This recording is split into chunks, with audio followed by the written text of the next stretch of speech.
I always believed in loyalty. It was something I never questioned, especially when it came to Lisa. We had dreams together, dreams that were supposed to last forever. I thought I knew what happiness meant. I thought I knew what love was supposed to be.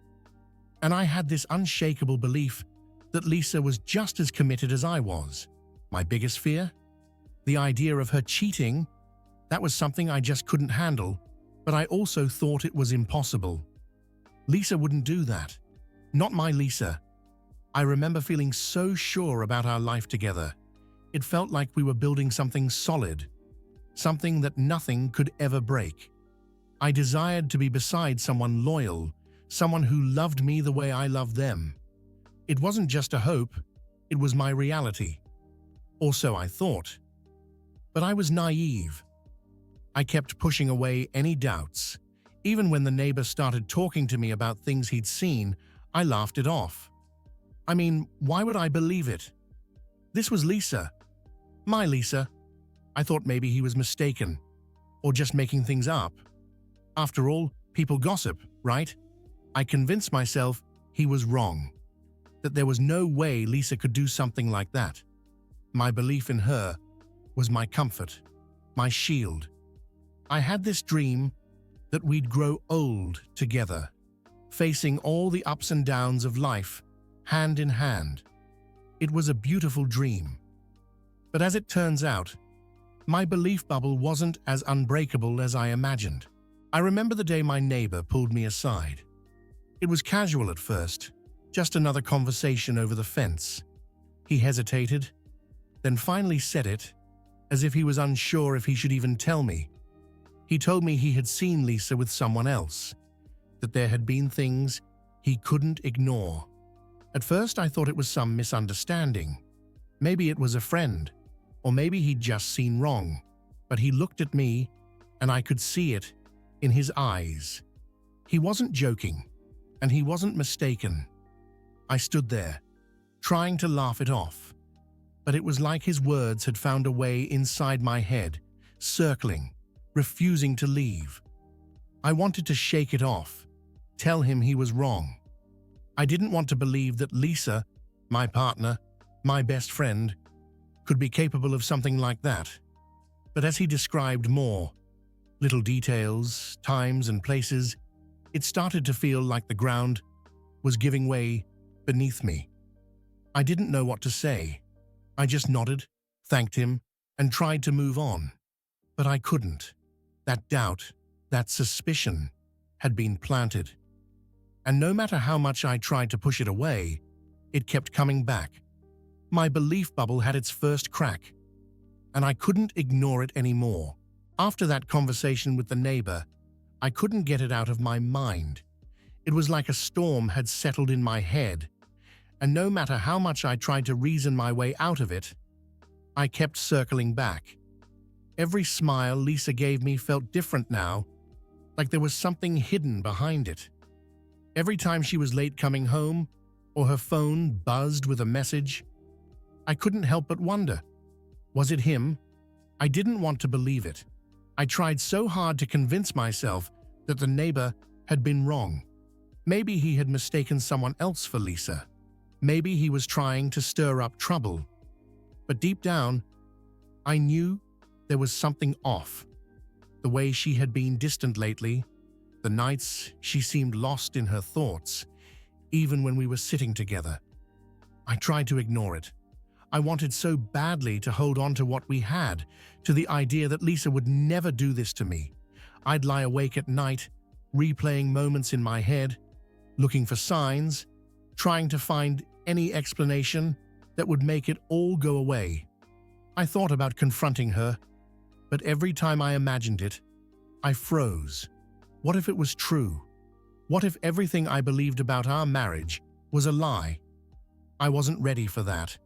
I wasn't ready to hear it from her. So I stayed quiet, hoping it was just some nightmare I'd eventually wake up from. But I knew deep down that the life I thought we had was slipping away, and I was powerless to stop it. The more I thought about it, the more I felt myself unraveling. It wasn't just about Lisa cheating, it was about me. What did I lack? What had I failed to provide? That led her to someone else. I started seeing myself as less of a man. Every flaw I had, every insecurity, came crashing down on me like a tidal wave. My confidence, which I thought was solid, crumbled. Was I not good enough for her? Was it because I hadn't achieved enough? The thing is, I'd always felt like I was chasing something, trying to prove that I could be successful, that I could be the man she deserved. And now, it felt like all those fears had come true. I wasn't successful enough. I wasn't making enough money. Maybe I wasn't charming enough, or romantic enough, or whatever enough she needed me to be. I saw the fancy cars other guys drove, the big houses some of her friends had, and I couldn't help but think, that's what she wanted. I couldn't give her that. I started to feel smaller and smaller. I'd look at myself in the mirror and barely recognize the person staring back at me. It wasn't just my marriage that was falling apart. It was my sense of who I was. Every time I'd see her dress up nicely, I couldn't help but think, is this for him? I'd hear her laugh at something on her phone, and I'd wonder if it was because of a message from him. Everything seemed to confirm my worst fears, that I wasn't enough, that I wasn't worth her loyalty. And then there was the money. I knew I wasn't the richest guy. I was doing my best, but it was never easy. I began to wonder if that's why she drifted away, because I couldn't give her the lifestyle she wanted. Maybe she found someone who could take her to expensive places, someone who could afford the things I couldn't. I felt like a failure, not just as a husband, but as a provider.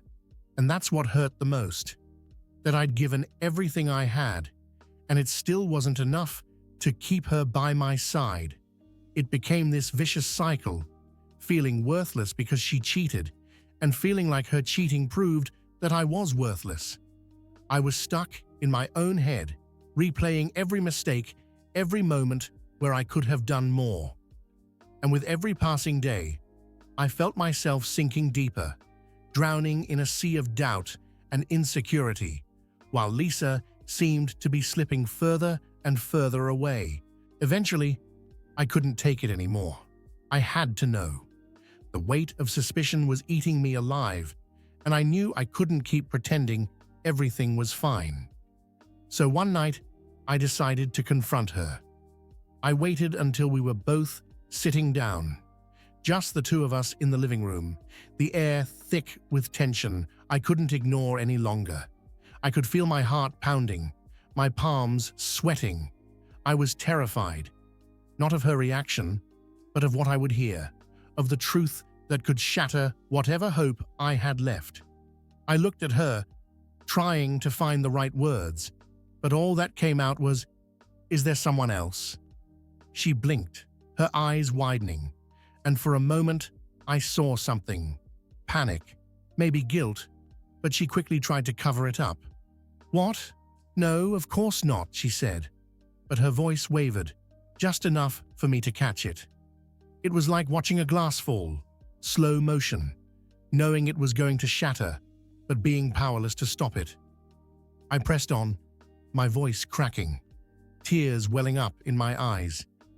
I told her about the neighbor, what he'd said, how he had seen her. I watched as she sat there, frozen. Her face went pale, and she looked away. I knew then. She didn't have to say anything else. The silence, the way she couldn't meet my eyes, it said it all. I felt my heart break, right there, a pain so deep it felt like my chest was being torn open. She finally spoke, her voice barely a whisper. "It's not what you think," she said, and I could feel my anger boiling over. Not what I think. How could she say that? I had trusted her with everything I was. I had believed in her more than I believed in myself.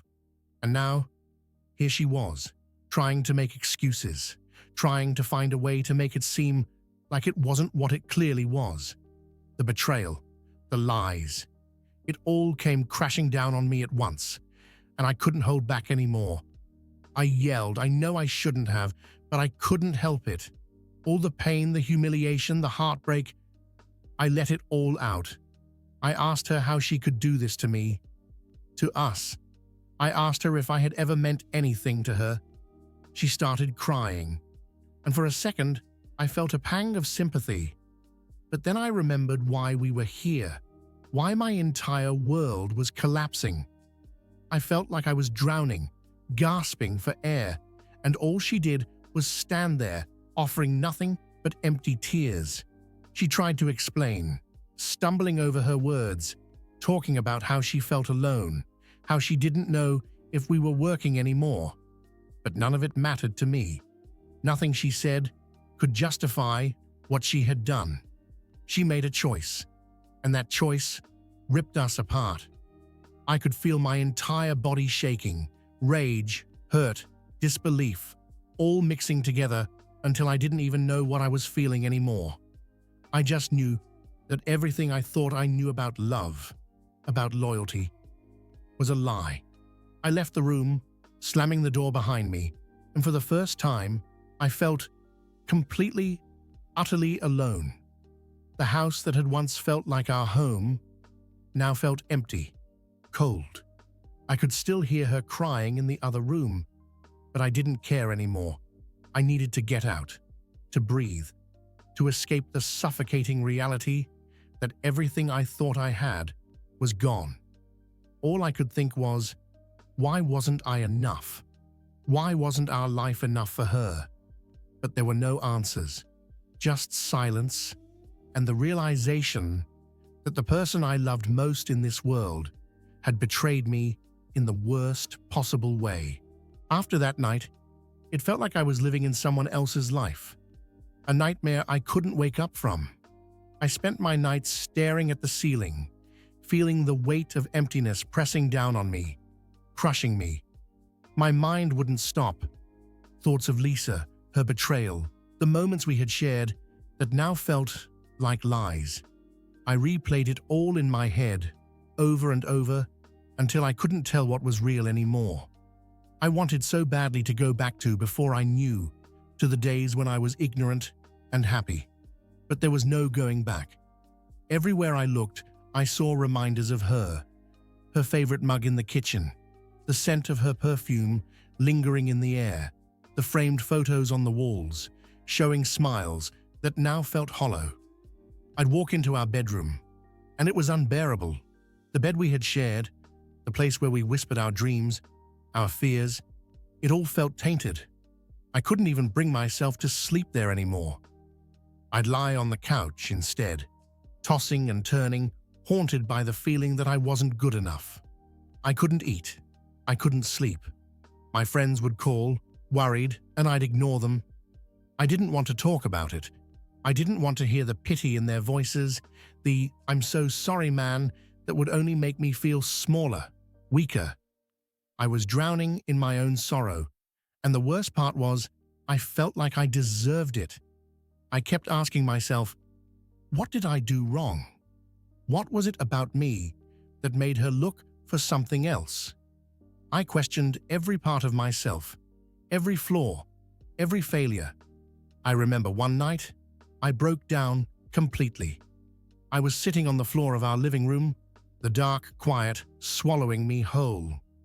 I felt like a child, lost, abandoned, desperate for some kind of comfort that wasn't there. I sobbed until there was nothing left, until I was just empty. I had always thought I was strong, that I could face anything life threw at me. But this broke me. I didn't even recognize myself anymore. I felt like a shell of the man I used to be. I tried to find distractions, but nothing worked. Going to work felt pointless. Every task seemed meaningless. I couldn't focus, couldn't smile, couldn't pretend to be okay. I remember catching a glimpse of myself in the bathroom mirror at work, and I barely recognized the man staring back. Hollow eyes, tired lines, a face that looked like it had aged years in a matter of weeks. The heartbreak wasn't just emotional, it was physical. It hurt to breathe, hurt to move, hurt to exist. I wanted to hate Lisa. I wanted to blame her for everything. But deep down, I still loved her. I hated that I loved her. I hated that, despite everything, a part of me still hoped that somehow we could fix it, that she could take it all back. I knew it was impossible, but that hope was there, gnawing at me, keeping me in this torturous limbo between love and pain. I was lost, broken, and I didn't know if I would ever find my way out again. After the confrontation, I found myself standing at a crossroad, torn between staying and trying to fix what was left or walking away from the life I had built with Lisa. Every day felt like a battle. 1 minute, I would convince myself that we could get past this, that we could rebuild, and the next, I would feel the weight of her betrayal crushing me all over again. The thought of forgiving her felt impossible, like I would be betraying myself. But leaving meant letting go of everything we had, of all the dreams we shared. I spent hours just sitting, staring into nothing, trying to figure out what to do. I made lists in my head, reasons to stay, reasons to leave. I tried to weigh them, to make sense of the mess we were in. On one hand, I still loved her, and that love was real, despite everything. On the other hand, I couldn't shake the image of her with someone else, the lies she had told me, the trust she had shattered. How could we ever come back from that?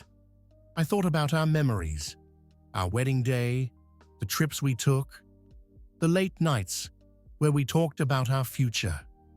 Those moments haunted me. They made me want to fight for us, to hold on to the life we had built.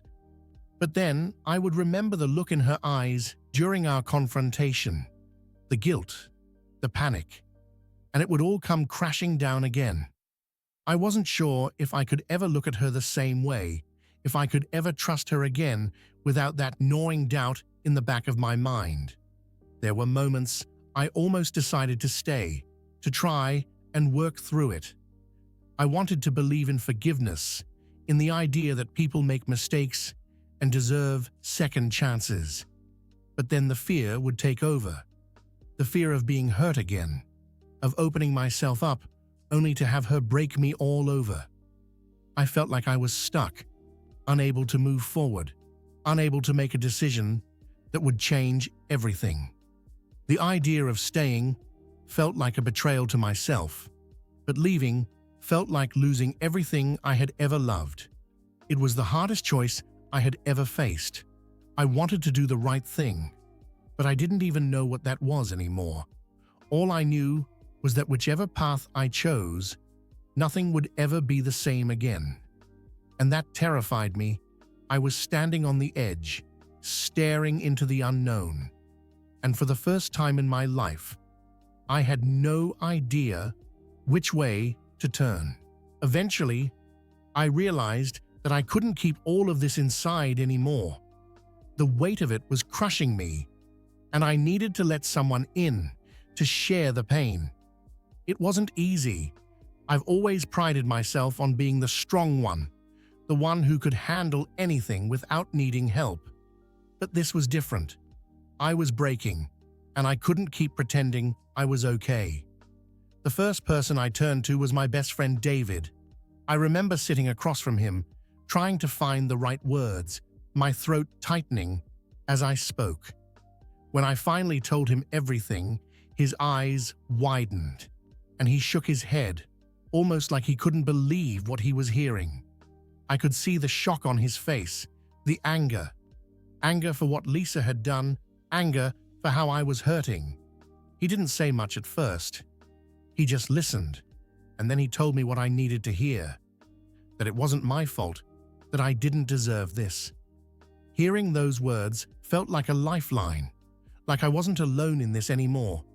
I also spoke to my sister. She's always been someone I could count on, and when I called her, she didn't hesitate. She came over, hugged me, and let me cry. She didn't try to offer solutions or tell me what to do. She just let me feel everything I needed to feel. And for the first time in weeks, I felt a sense of comfort, a reminder that I still had people who loved me, even if Lisa didn't.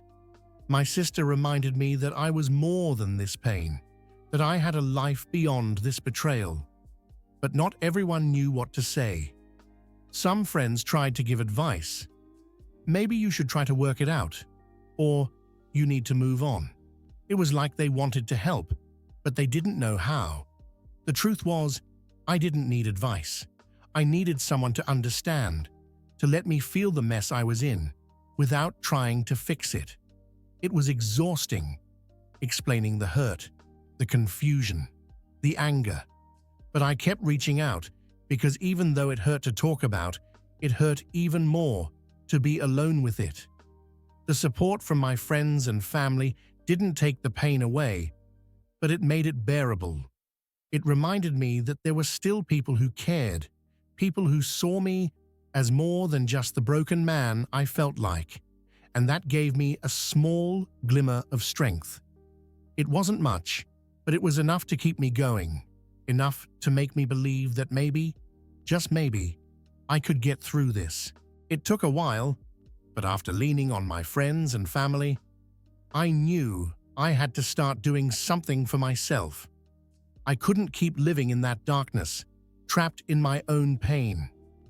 I had to find a way to move forward, even if it was just one small step at a time.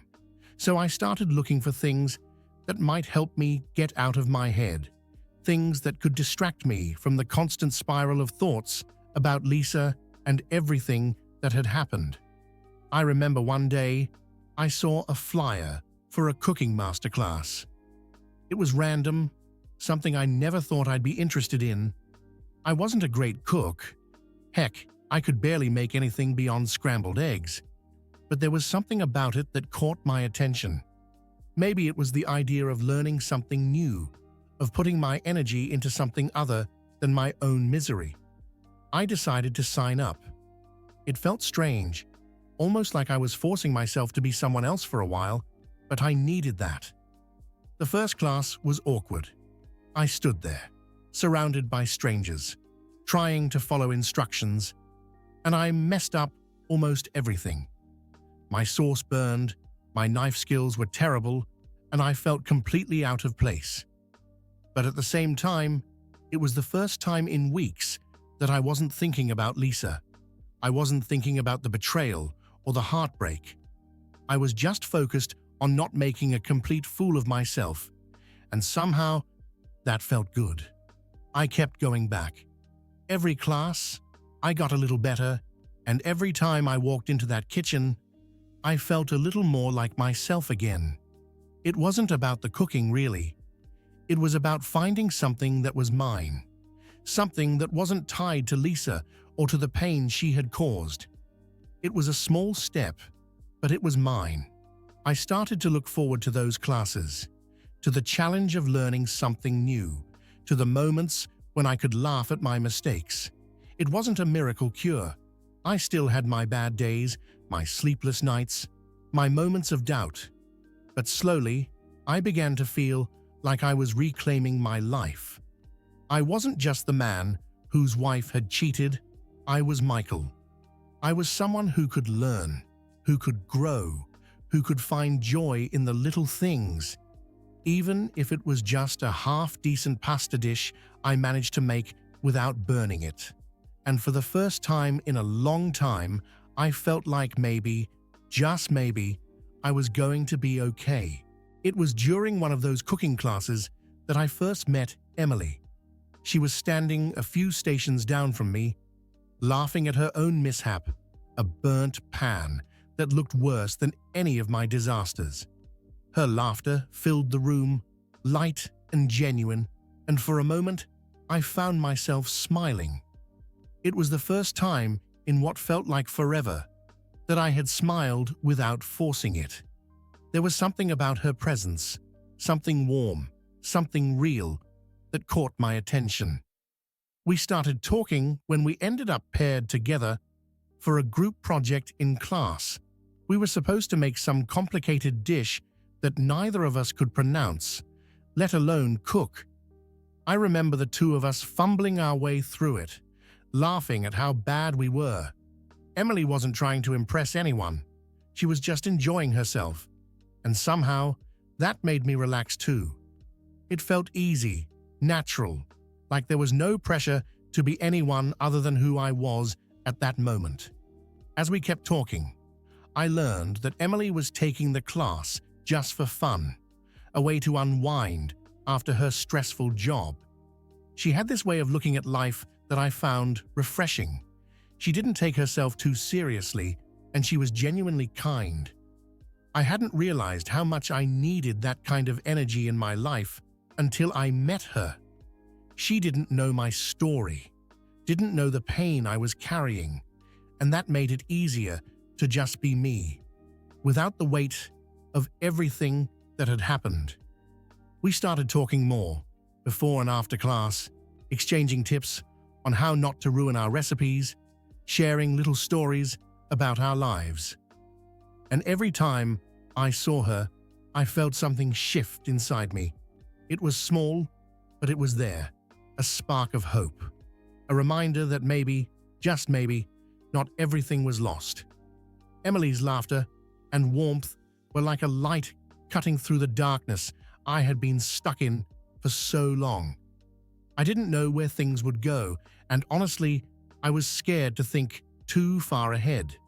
But in those moments, when we stood side by side in that kitchen, trying not to burn whatever we were making, I felt something I hadn't felt in a long time. I felt alive. I felt like there was still something worth looking forward to, and it was because of her.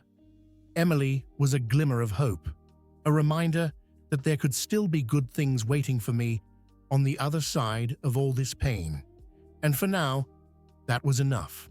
As the weeks went by, Emily and I kept meeting up at the cooking class. It became our thing.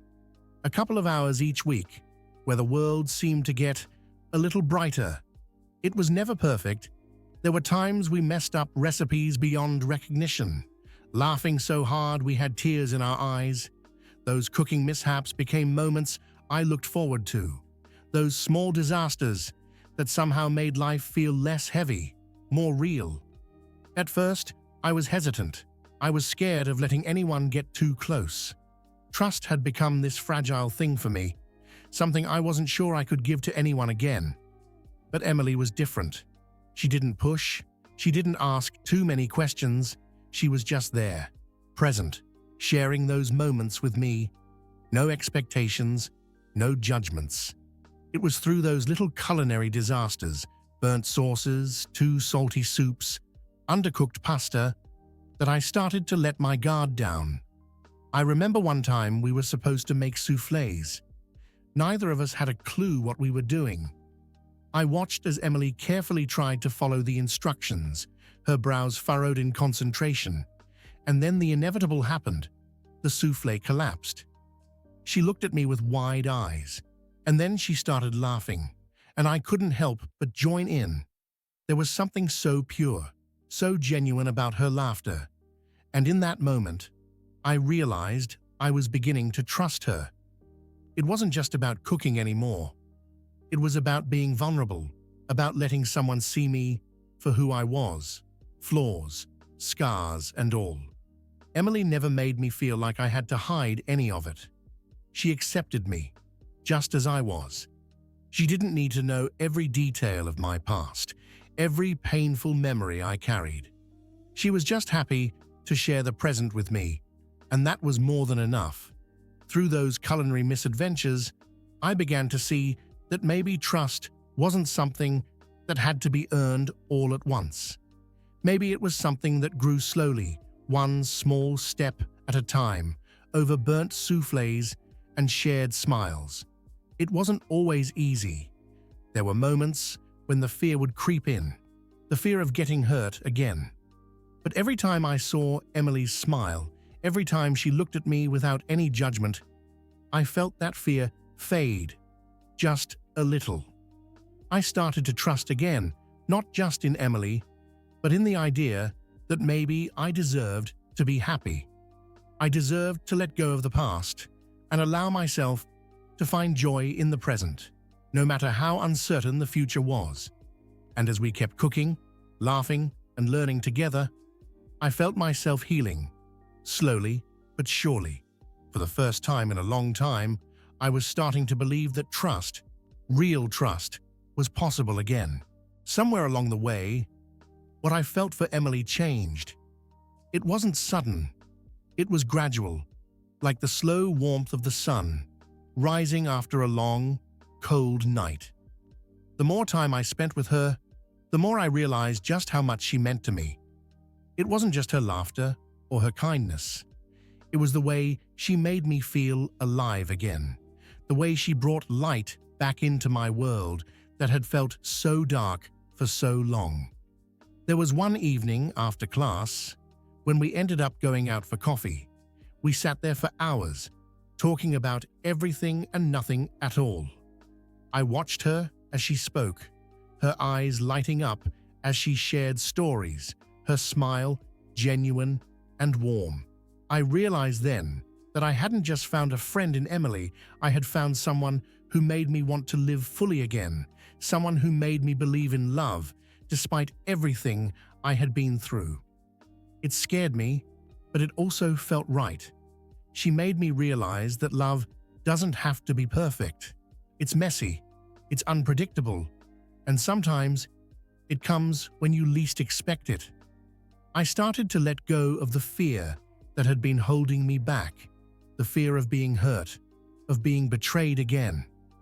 Emily was different. She wasn't trying to fill a void or fix me. She was just there, sharing her heart with me. And slowly, I found myself opening mine to her.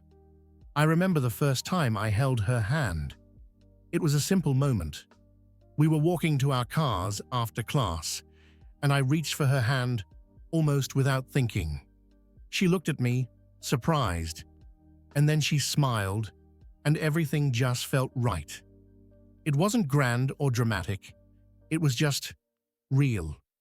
It was the kind of love that made me feel at peace, that made me realize that I could let go of the past and truly embrace this new beginning. As we spent more time together, I felt happiness returning to my life. It wasn't the kind of happiness that came from big, sweeping gestures or fairy tale moments. It was in the little things, the quiet dinners we cooked together, the way she laughed at my terrible jokes, the way she listened when I talked about my day. It was the kind of happiness that felt genuine, unforced. It was exactly what I needed. I hadn't expected to find love again, not after everything I had been through. But there I was, holding Emily's hand, feeling my heart open up again. She became the bright new beginning I never thought I'd have, the reminder that even after the darkest times, there's still hope, still love waiting on the other side. And as I looked at her, I knew that I was ready to let myself be happy again. I was ready to love again, with all my heart. Looking back, I realized just how much of a roller coaster this journey has been, filled with unexpected highs and devastating lows, twists and turns that I never saw coming. There were moments when I thought I would never recover, moments when the pain seemed too deep, too unbearable. I felt like I had lost everything: my love, my trust, even my sense of self. I was broken in a way that I didn't think I could ever fix. But life has a way of surprising us, even when we think we've reached the end of the line. It wasn't easy, and it wasn't quick. Healing came in small steps, in moments that seemed insignificant at first, but ended up changing everything. It came in the form of friends who reminded me that I mattered, in the cooking classes that gave me something to look forward to, and in the laughter of a woman who showed me that happiness was still possible, even after everything. This journey taught me that life is messy. It's not always fair, and sometimes it takes you to places you never wanted to go. But it also taught me that even when things fall apart, there is always the possibility of rebuilding, of finding something new and beautiful amidst the ruins. I found that strength doesn't mean holding everything together. It means allowing yourself to fall apart, and then slowly, piece by piece, putting yourself back together again. Meeting Emily was something I never could have planned. She was the unexpected twist at the end of my heartbreak, the light that led me out of the darkness. She reminded me that love isn't about perfection. It's about acceptance, about finding joy in the imperfect moments, about being brave enough to open your heart again, even when it's been shattered before. Life is a roller coaster. It takes us through moments of exhilaration, moments of terror, and sometimes moments where we just want to get off and give up. But it's in those moments of uncertainty, of fear, that we discover who we really are. I discovered that I could love again, that I could find happiness even after my world had fallen apart. And as I stand here now, with Emily by my side, I know that I wouldn't change a thing. Because every twist, every turn, every heartbreak led me to this moment, this new beginning. And for that, for all the ups and downs, I'm grateful. Life may be a roller coaster, but it's one that's worth riding every step of the way.